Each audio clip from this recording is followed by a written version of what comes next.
मैं Ejaz Abdul Gaffar Malik, chairman Anglo Urdu high school और district president sepak टकारा।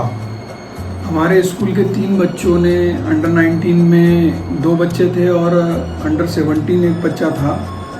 School game federation of India की तरफ से 68 national school games 2024-25 sepak takraw Imphal Manipur में गेम्स लिए गए, जिसमें हमारे 2 बच्चे, एक सैयद शाकिब और सैयद फैज़ान, इन्होंने 3rd पोजीशन हासिल की और इन्हें ब्रॉन्ज मेडल मिला।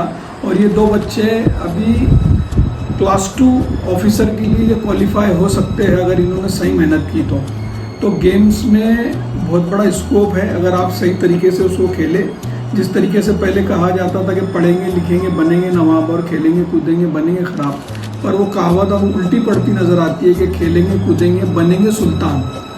ये जो उनको सर्टिफिकेट मिला है आज, ये 5 मार्क्स ग्रेस के उनको कहीं भी दिए जाएंगे, क्योंकि स्पोर्ट कोटा जो है वो 5% होता है, कोई भी वैकेंसी निकलती है उसमें। तो ये बच्चे आज की तारीख में जो एंग्लो उर्दू के बच्चे ये इंशाल्लाह क्लास 2 ऑफिसर की पोजीशन के लिए क्वालिफाई हो चुके हैं।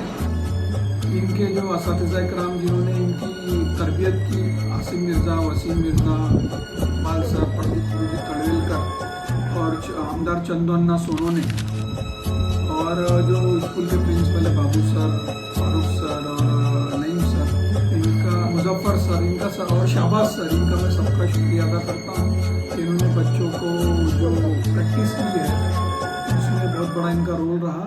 और मैं आने वाले दिनों के लिए भी बच्चों को शुभेच्छा देता हूँ और ये ऊपर वाले से यही प्रार्थना करता हूँ कि इनकी प्रैक्टिकल लाइफ जो है, जो ये गेम्स के ऊपर सर्व कर रहे हैं अपना जो टाइम, उसका उनको चीज़ हो और उसका उनको मुबदला मिले और वो क्लास 2 ऑफिसर बने। मैं इसी दिल से अपेक्षा व्यक्त करता हूँ।